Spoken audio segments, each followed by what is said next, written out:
É a Páscoa do Senhor. Aleluia! Cristo ressuscitou. Este é o centro da nossa fé. Anunciamos para o mundo inteiro e testemunhamos que o crucifixo é vivo. Chama-se isso o querigma, o grande anúncio, que contém em si uma potência vital, transformadora. É a palavra que realmente chama da morte para a vida, pois anunciar a ressurreição significa ressuscitar junto com Cristo e oferecer para o mundo inteiro a alegria de uma vida nova, a potência de uma palavra que é espírito e vida. É realmente uma explosão de vida. Assim nós lemos na primeira leitura dos Atos deste domingo de Páscoa, nós somos testemunhas de tudo o que Jesus fez na terra dos judeus em Jerusalém. Eles o mataram pregando na cruz, mas Deus o ressuscitou no terceiro dia, concedendo-lhe manifestar-se não a todo o povo, mas às testemunhas que Deus havia escolhido, a nós que comemos e bebemos com Jesus, depois que ressuscitou dos mortos. Como é interessante que os apóstolos fazem questão de testemunhar que Cristo realmente é ressuscitado com o próprio corpo, com aquela carne viva, ainda comeu e bebeu junto com os apóstolos depois da ressurreição. Verdadeiramente, ele ressuscitou. É uma explosão de vida, é uma vida nova, que faz toda a vida explodir. É interessante, na experiência de Saint Serafim de Sarov, um monge taumaturgo russo que viveu no século XVIII, ele ficou 1000 dias e 1000 noites no silêncio, para depois proclamar com força: minha alegria, Cristo ressuscitou. E ouvir a proclamação da ressurreição, as pessoas eram curadas, eram restauradas, se convertiam, recebiam um verdadeiro batismo do Espírito Santo, pois o querigma, que é este anúncio da morte e ressurreição de Cristo, tem em si uma potência de vida, uma potência que faz explodir vida na vida dos homens, uma vida plena, uma vida transbordante, a vida que Cristo veio trazer. Cristo ressuscitou. Interessante que os últimos estudos do Santo Sudário, que com muita probabilidade foi o pano no qual foi envolvido o corpo de Cristo no sepulcro depois da morte, relatam que este pano possa realmente ser datado na época de Cristo e que aquela imagem de Cristo que nós podemos contemplar no Santo Sudário, segundo os últimos estudos da NASA, foi produzida por uma energia de tipo atômica, como se o corpo de Cristo tivesse, no momento da ressurreição, explodido e se tornado pura energia que passou através do tecido, deixando os traços do seu corpo mortal. É algo impressionante, é algo que nos deixa continuamente surpreendidos perante o mistério da ressurreição de Jesus. Lembro que quando visitei o Santo Sepulcro, vendo esta estrutura totalmente despedaçada e quase que mantida inteira só através de uma estrutura metálica, da ideia que mesmo a morte não conseguiu conter o Cristo e que o sepulcro não conseguiu suportar aquela explosão de vida que a ressurreição produziu até fisicamente na estrutura do Santo Sepulcro. Realmente, nós estamos maravilhados perante um espetáculo de vida. É belíssimo no livro de Vittorio Messori, que aconselhamos que todo mundo possa ler, chamado Hipótese sobre Jesus, que este jornalista, inicialmente ateu, começando um estudo histórico e crítico sobre a vida de Jesus, partindo do pressuposto que Jesus nem tivesse existido, acabou acreditando, até porque mesmo no trecho que hoje a igreja nos propõe de João 20, se perguntava como é possível que os apóstolos acreditaram na ressurreição não tendo encontrado o Cristo, mas apenas tendo visto o sepulcro vazio. Ele percebeu que no grego originário do texto, quando se fala do sudário deitado no chão, a tradução certa é como que fosse esvaziado, desenchado, como se o corpo de Cristo tivesse saído do sudário sem abrir o sudário, esvaziando-se por dentro como um casulo que deixa sair uma borboleta que voa por uma vida nova. Mas aquilo que levou Vittorio Messori a reencontrar a fé foi perceber exatamente nesta palavra os testemunhas, que em grego significa mártires, realmente anunciaram a ressurreição de Cristo e entregaram a vida e morreram todos para testemunhar que Cristo verdadeiramente ressuscitou, porque, como diz São Paulo na primeira carta aos Coríntios, no capítulo 15, se Cristo não tivesse ressuscitado, vã seria a nossa fé. E Paulo relata de várias aparições de Jesus. E a coisa incrível é que pessoas que morreram de medo e abandonaram o Cristo antes da morte, depois da morte dele, entregaram a vida para testemunhar que ele realmente tinha ressuscitado. Isso seria impossível se realmente não tivessem encontrado pessoalmente Jesus, se não tivessem visto Jesus vivo.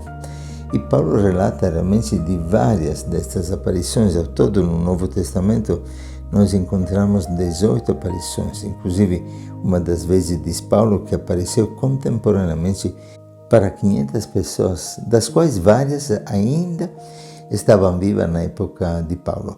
E no final, Paulo dirá: apareceu também a mim, que sou como um aborto. E sabemos que Paulo, de perseguidor da igreja, se tornou mártir, testemunha de Cristo ressuscitado na ousadia do Espírito Santo até os últimos confins da terra.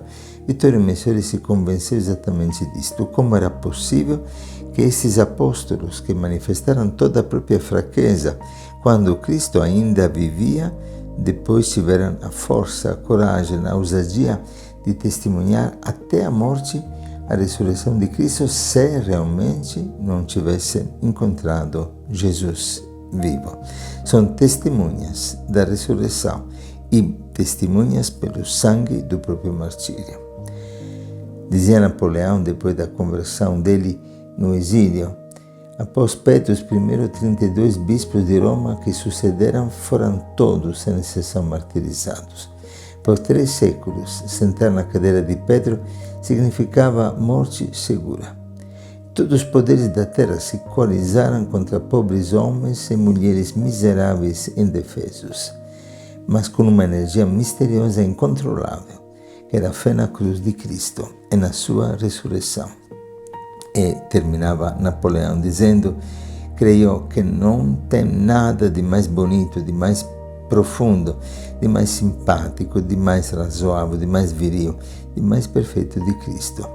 Ele que durante o seu império, durante a Revolução Francesa, tinha perseguido e massacrado a igreja. Depois, ao longo do exílio, entendeu que não era explicável o fenômeno do cristianismo senão pela ressurreição de Cristo. Como escreveu São João Crisóstomo, um dos padres da igreja, os meios usados por Deus manifestam como a cruz seja mais sábia que a sabedoria dos homens e sua fraqueza mais forte da fortaleza humana. Os inimigos do crucifixo eram vivos que faziam guerra contra o morto e mesmo assim não conseguiram vencê-lo. Por quê? Porque Jesus é o Filho de Deus que vive eternamente. É por isso que no trecho do Evangelho de hoje se fala do primeiro dia da semana, é o começo do novo tempo. É o tempo em que a eternidade rompe na história do homem. Muda o cômputo do tempo. Não é mais o sábado, o dia do descanso, mas é o dia do Senhor, o primeiro dia da semana. E aí começa também um novo tempo, o tempo antes e depois de Cristo e da sua ressurreição, a época do cristianismo, da nova civilização da vida trinitária que entra na história dos homens. O amor de Deus derramado nos nossos corações. O Cristo vivo que caminha conosco, que está conosco todos os dias e que gera uma nova cultura, uma nova história, uma nova arte, uma nova civilização. E por isso que desse túmulo, como lemos no Evangelho de João, do capítulo 20, saem correndo os apóstolos, sai correndo Maria Madalena. É uma corrida que alcança os últimos confins da terra. E os verbos que dizem movimento, que expressam esta alegria da Páscoa, esta corrida, este movimento que continua até hoje, até os últimos confins da terra para anunciar que Cristo verdadeiramente ressuscitou. E os relatos da ressurreição, interessante que nos evangelhos são muito diferentes entre eles. São 18 relatos, pelo menos, da ressurreição de Cristo no Novo Testamento. Por que isso? Porque cada um de nós precisa fazer a sua experiência pessoal. Como diz Paulo, eu vi o Senhor. Como diz Maria Madalena, eu vi o Senhor. E cada um de nós é chamado a ser testemunha de um encontro pessoal com Cristo. Cristão não é aquele que conhece uma história, mas aquele que encontrou uma presença viva na própria vida, uma presença que deu vida à sua existência. E no fundo, ser cristão significa lembrar-se de Cristo ressuscitado dos mortos, como diz Paulo em 2 Timóteos, no capítulo 2, versículo 8. Não podemos esquecer. É um tempo novo que começou. Eu preciso voltar ao Pai, disse Jesus, e nós também temos que voltar ao Pai. Meu Deus é seu Deus, meu Pai é seu Pai, dirá Jesus. Participamos desta paternidade. Participamos desta vida nova que atinge a carne e que através da carne me leva a viver a vida do céu. Pois assim como o céu se fez presente na carne através de Cristo, a minha carne também participa da vida do céu através de sua ressurreição. Queremos ir além. A Páscoa é este convite de viver uma passagem, de passar ao Pai, de passar aquilo que não passa, de viver intimamente unidos a Cristo, uma vida que desde já é eternidade e que realmente nos abre a uma eternidade gloriosa. E assim experimentamos que não é a carne o limite, como dizia Paulo Roberto, nosso irmão que morreu de câncer de pele. Percebemos que há doentes e pobres que vivem uma vida ressuscitada, e há sãos e ricos que vivem como mortos. Mesmo nesses dias, tive a graça de conhecer um jovem pai. Ele sofre de ELA, esclerose lateral amiotrófica, uma doença terrível que deixa completamente paralisados todas as funções vitais da pessoa. E assim mesmo este homem testemunha a potência da ressurreição na sua carne enfraquecida, no seu corpo que já não é capaz de nenhum movimento, apenas move levemente os lábios e os olhos. Assim, desta forma, com todos esses limites, ele ainda escolheu de amar, de testemunhar a vida, a sua fé em Cristo.